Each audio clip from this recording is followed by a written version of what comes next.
Selamat malam, selamat bergabung di Economic with me, Ruli Kurniawan. Dan setahun berjalan, Sekolah Rakyat menjadi salah satu program unggulan Presiden Prabowo Subianto untuk memutus rantai kemiskinan melalui pendidikan.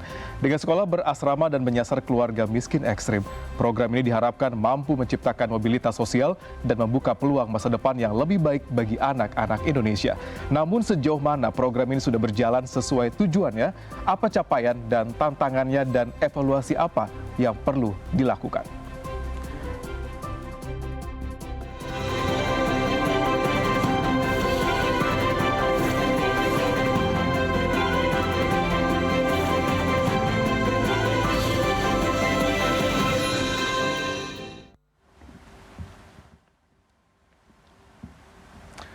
Dan 1 tahun berjalan, Sekolah Rakyat tidak hanya menghadirkan ruang belajar bagi anak-anak dari keluarga miskin ekstrim, tetapi juga menjadi bagian dari strategi pemerintah untuk memutus rantai kemiskinan melalui pendidikan. Setelah 1 tahun berjalan, Sekolah Rakyat memasuki fase pembuktian. Program prioritas nasional yang diinisiasi Presiden Prabowo Subianto ini diharapkan menjadi instrumen untuk memutus rantai kemiskinan antar generasi melalui pendidikan bagi anak-anak dari keluarga miskin dan miskin ekstrim. Menteri Sosial Saifullah Yusuf atau Gus Ipul pada Rabu 29 April lalu menekankan, Sekolah Rakyat dirancang bukan sekedar memberi akses pendidikan, tetapi juga menghadirkan intervensi menyeluruh bagi keluarga miskin. Dalam 1 tahun pelaksanaannya, pemerintah mencatat berbagai pencapaian dari program ini. Di antaranya sebanyak 166 lokasi rintisan dibangun di 34 provinsi, serta menjangkau lebih dari 15.000 siswa dari keluarga miskin dan miskin ekstrim. Kemudian sistem tanpa seleksi akademik, penjangkauan langsung ke rumah-rumah warga, hingga model sekolah berasrama penuh dengan pemenuhan kebutuhan dasar, pendidikan, serta pembinaan karakter. Capaian itu terlihat dari sebagian besar siswa berasal dari kondisi sosial ekonomi yang terbatas, termasuk yang belum pernah sekolah maupun putus sekolah. Dampak program ini pun mulai terlihat terutama pada aspek kesehatan dan perubahan perilaku siswa. Untuk mendukung keberlanjutan program, pemerintah menyatakan terus memperkuat infrastruktur dan tata kelola, di antaranya melalui pembangunan 93 gedung sekolah, dengan sekitar 69% ditargetkan rampung pada Juli 2026. Pemerintah juga mengembangkan 108 modul pembelajaran lintas jenjang, serta memperkuat kelembagaan dan ekosistem pemberdayaan keluarga. Ya, Economic malam hari ini cukup spesial karena kita akan menghadirkan tema 1 tahun Sekolah Rakyat. Dan untuk mengelaborasi tema malam ini telah hadir bersama kita Wakil Menteri Sosial Bapak Agus Jabo Priyono. Terima kasih Pak Agus sudah hadir di Economic malam hari ini Pak, terima kasih banyak.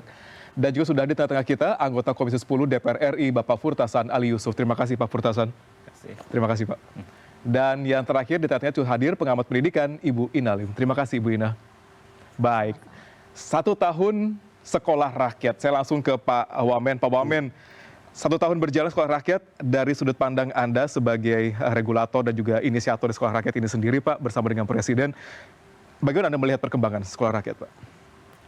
Jadi harus saya tegaskan kembali bahwa Sekolah Rakyat itu program Presiden, inisiator Presiden. Presiden. Jadi Kemensos beserta kementerian-kementerian dan lembaga-lembaga yang lain itu menjalankan apa yang menjadi perintah Bapak Presiden. Baik. Tujuannya kita semua tentunya sudah tahu bahwa Sekolah Rakyat bertujuan untuk memutus transmisi kemiskinan antar generasi. Jadi Pak Presiden tidak ingin kalau orang tuanya miskin, anaknya ikut miskin. Berdasarkan data itu hampir 74% ya. Orang miskin di Indonesia itu pendidikannya SD. Jadi dengan Sekolah Rakyat ini Pak Presiden berharap transmisi kemiskinan antar generasi melalui jalur pendidikan bisa terputus. Sejauh ini ya memang tidak mudah pada awalnya, tapi alhamdulillah selama setahun ini secara umum program dan pelaksanaan Sekolah Rakyat ini cukup berhasil. Terbukti misalnya anak-anak ataupun siswa yang tadinya mohon maaf ya kurang percaya diri menjadi percaya diri gitu loh. Mohon maaf yang tadinya badannya kurus menjadi gemuk gitu loh. Ya, terus kemudian dalam hal mata pelajaran mereka sudah bisa mengikuti dengan baik. Kemudian kedisiplinan ya dan diakui oleh orang tua para siswa, kedisiplinan anak-anak ini luar biasa. Baik. Yang tadinya misalkan yang beragama Islam itu bangun susah, sekarang mereka sudah mau sholat subuh, mau sholat tahajud gitu loh. Jadi yang kita harapkan dari sekolah rakyat itu anak-anak menjadi percaya diri, pintar, berkarakter, ya kemudian terampil. Ya selama setahun ini, alhamdulillah target itu cukup berhasil. Baik. Ya. Memutus mata rantai kemiskinan melalui pendidikan, Pak, gitu. Karena kan tidak hanya anaknya kita didik, tapi juga bagaimana mengedukasi dan mensupport keluarganya supaya keluar dari kemiskinan ekstrim terutama. Sejauh ini dari sekolah rakyat dan juga pemerintah, bantalan apa yang diberikan kepada keluarga untuk bisa menjamin hal tersebut? Jadi perintah Bapak Presiden ya, Pak Presiden ini kan ingin seluruh rakyatnya itu sekolah. Tidak pandang bulu, yang kaya maupun yang miskin semua harus sekolah. Yang miskin yang tidak punya biaya itu negara hadir, ya menyekolahkan mereka. Dan sekolah rakyat ini adalah jembatan bagi anak-anak itu untuk mewujudkan apa yang menjadi cita-cita mereka. Tetapi perintahnya tidak hanya mau menyekolahkan rakyat, orang tuanya juga harus diberdayakan. Jadi kemudian Kemensos dengan program-program pemberdayaan ya kita memberdayakan orang tua siswa ini supaya bisa mandiri, mendapatkan penghasilan sendiri dan hidupnya juga sejahtera.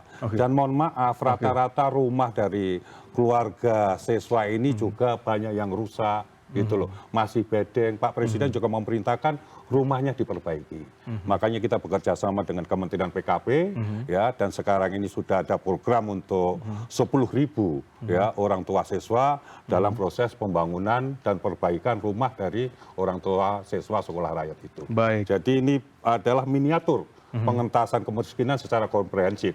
Anaknya disekolahkan, orang tuanya diberdayakan dan rumahnya kita perbaiki. Itu perintah Bapak Presiden. Itu progress report setahun berjalan sekolah rakyat, tapi ada evaluasi pasti di dalam tersebut, ada tantangan yang harus diakomodir di sana. Namun sebelumnya saya langsung ke Pak Furtasan dulu. Pak Furtasan, dari sisi legislator sendiri Pak Furtasan gitu, dan bagaimana Anda melihat progres 1 tahun sekolah rakyat berjalan dan apakah memang sudah sesuai dengan harapannya bahwa ini akan menjadi pemutus mata rantai kemiskinan melalui pendidikan dalam kacamata legislator. Gimana Pak Furtasan? Ya, terima kasih. Sekolah rakyat ini merupakan salah satu program strategis dari Bapak Presiden.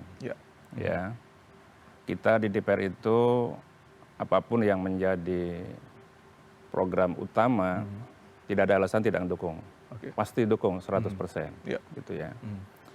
Karena ini cara Bapak Presiden untuk mendorong anak-anak yang tidak punya mimpi bisa diwujudkan.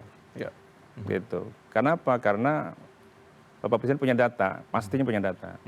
Karena sekolah yang sekarang ada itu belum bisa menampung, belum bisa mengangkat untuk anak-anak yang standarnya di paling bawah ini.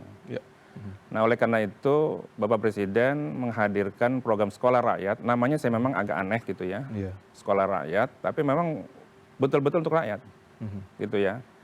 Dan mereka semuanya dipenuhi kebutuhannya, mulai sandangnya, pangannya, dan seterusnya. Bahkan fasilitas sekolah ini tidak kaleng-kaleng menurut saya, ini adalah fantastis, ya melebihi standar-standar nasional. Kalau standar nasional itu kan sebetulnya ya ada sekolahnya, ada siswanya, ada gurunya. Yang lain-lainnya kadang-kadang lapangan olahraga atau tidak, itu nggak jadi penting. Nah, di sini hadirkan semua. Jadi ini lebih daripada standar nasional sebetulnya. Nah, oleh karena itu, pada prinsipnya adalah dari Komisi 10 terutama, adalah sangat mendukung program ini, karena ini adalah betul-betul menyentuh rakyat yang paling bawah kebutuhan. Ini pendidikan, ini adalah kebutuhan dasar. Dan ini sesuatu yang realistis sebenarnya untuk dilakukan, dikerjakan. Iya, yang orang lain tidak terpikirkan, Bapak Presiden kepikirkan. Nah itu yang jadi persoalan, bukan persoalan. Jadi saya kan kadang terkaget-kaget gitu ya. Ini Bapak Presiden bikinnya sejauh itu, padahal kita ini keluar dari out of the box lah, kira-kira begitu. Nah, sehingga saya, ya memang ini perlu uji coba, perlu kita buktikan sebetulnya memang. Tapi ya belum waktunya kita bisa melihat secara utuh ya, karena baru berjalan. Tapi dari indikator-indikator yang ada, saya kira bagus saya kira. Bagus Pak. Ya. Ada evaluasi tertentu yang diharapkan oleh teman-teman di Komisi 10 terutama terkait dengan ketika awal disampaikan di hadapan Ya. rapat di hadapan Komisi 10 gitu setahun yang lalu hingga saat ini setahun sudah berjalan, ada hal tertentu yang sempat dikemukakan di awal namun sampai saat ini masih belum bisa terlihat. Apakah ada hal tersebut Pak? Ya, ya sebetulnya kalau boleh saya jelaskan, memang sekolah rakyat ini bukan di leading sektornya Dikdasmen ya. Ini adanya di Kementerian Sosial. Komisi 8. Komisi 8 ya. sebetulnya. Ya. Cuma kalau saya melihat bukan soal siapa yang berwenang, ini adalah soal rakyat Indonesia. Oke. Ya kan? Ini adalah soal warga negara Indonesia yang harus mendapatkan perhatian khusus gitu. Tapi memang kita pernah mempertanyakan, ini nih sekolah rakyat ini mau dibawa kemana? Oke. Kok adanya di Kementerian Sosial, kira-kira gitu. Ya. Tapi ini saya paham akhirnya, oh ini pendekatannya adalah bukan pendekatan soal pendidikan, adalah pendekatan sosial dan soal kemiskinan. Baik. Jadi memang leading sektornya di situ. Baik. Gitu ya. Kita akan bahas lebih dalam terkait dengan kurikulum yang dipakai di sekolah rakyat. Apakah sinkron dengan kurikulum yang disiapkan oleh Pendidikan Nasional, oleh Kementerian Pendidikan, sekolah menengah dasar seperti itu. Namun saya langsung ke Bu Inalim. Bu Inalim sebagai pengamat pendidikan, konsultan pendidikan dan juga karir. Bagaimana Anda melihat perjalanan dari sekolah rakyat selama 1 tahun belakangan ini? Apakah dari sisi profesional, pengamat sudah melihat ini on the right track, or this still needs some changes? Gitu? Ya, dalam mengamati sekolah baru ya, jangankan sekolah rakyat begitu ya. Secara prinsip mendirikan sekolah baru itu di tahun pertama pasti menantang lah, tantangannya pasti banyak. Jadi kita juga tidak berharap dalam 1 tahun sekolah rakyat sudah keberhasilannya ya bombastis, tidak, ya pasti ada tantangan. Cuman saya berharap jangan berhenti begitu, karena menurut saya jujur tidak semua ide presiden harus kita iya-iyakan saja sebetulnya ya. Tapi menurut saya justru konsep sekolah rakyat ini itu sangat solutif. Memang benar-benar mengatasi masalah yang selama ini belum pernah teratasi sebelumnya. Jadi idenya memang sangat bagus karena pendidikan itu kan dimulai dari rumah sebetulnya ya, bukan dari sekolah. Tapi masalah masyarakat miskin dan miskin ekstrim, rumahnya ini kan tidak kondusif untuk pendidikan. Mereka masih sangat sibuk dengan ekonomi. Dan orang-orang yang masih sangat sibuk dengan ekonomi, masalah ekonomi, cenderung emosinya tidak stabil. Jadi kekerasan dalam rumah tangga itu disaksikan oleh anak-anak dalam kesehariannya. Kemudian penelantaran anak, belum lagi mereka diminta membantu pekerjaan orang tua. Jadi memang banyak yang mengkritisi di awal itu, kenapa nggak memperbaiki sekolah reguler saja gitu. Tapi menurut saya, anak-anak ini kalau dikirim ke sekolah reguler memang gratis, tapi setelah pulang mereka kan tidak berada di dalam lingkungan yang mendukung tadi, malah disuruh bekerja gitu. Nah, ini kan jadinya tidak efektif juga. Kemudian kalau suasana di rumah banyak kekerasan, mereka datang ke sekolah, itu kondisi tidak siap untuk menerima pembelajaran sebetulnya. Nah, makanya saya melihat waktu pertama kali dengar konsep sekolah rakyat, tunggu dulu gitu ya, sementara semua orang langsung protes. Sebetulnya ini menarik sekali. Malah menurut saya setelah saya mengamati berbagai program pendidikan setahun ini, menurut saya sekolah rakyat ini program signature-nya Pak Prabowo kalau saya bilang. Nah, tapi dalam pelaksanaannya tentu kita masih harus awasi bersama, khususnya mungkin kita dengarkan masukan-masukan dari masyarakat, mungkin mengenai kritikan harga sepatu seperti itu waktu itu sempat muncul ya. Jadi masalah-masalah jangan sampai ini dinodai lah dengan kebocoran anggaran begitu. Nah, jadi saya berharap jangan berhenti, justru harus sustainable. Kalau terputus tengah jalan, ini kasihan anak-anak ini ya. Tapi saya tidak berharap dalam 1 tahun itu sudah langsung ideal.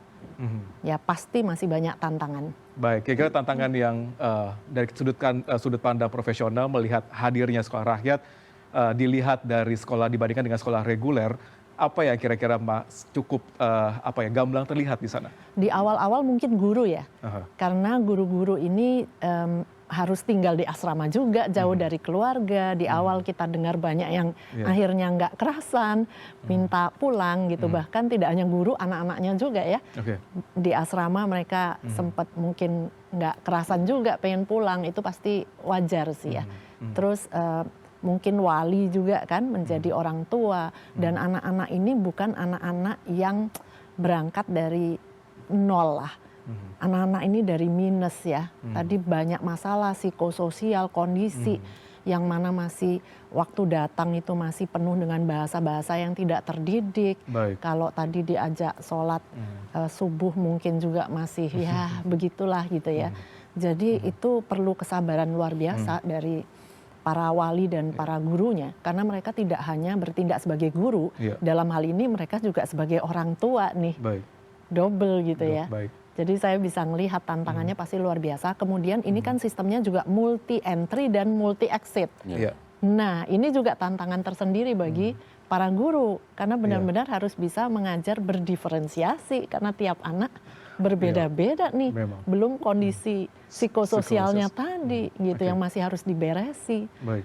Jadi wah, tantangannya pasti berat, tapi saya berharap tidak mudah menyerah. Baik, baik. Tantangan psikososial menjadi salah satu yang harus bisa dikatakan dicari solusinya untuk sekolah rakyat, karena memang dari background masyarakat miskin dan miskin es krim, kata disampaikan oleh Bu Ina bahwa terkadang anak-anak itu dieksploitasi untuk mencari pekerjaan juga. Bahkan Betul. mereka juga terbiasa untuk hidup di jalan, di mana rumah kedua mereka adalah jalanan. Tidak Ada aman. PR penting di sana, bagaimana kurikulum di sekolah rakyat itu bisa menarik anak-anak tersebut menjadi patuh. Itu menjadi satu yang penting supaya bisa diberikan pendidikan di sana. Sejauh ini kalau dari kurikulum, kata disampaikan oleh Pak Fur, bahwa ada sedikit perbedaan dibandingkan dengan sistem pendidikan nasional yang kita tahu saat ini, Pak Wamen.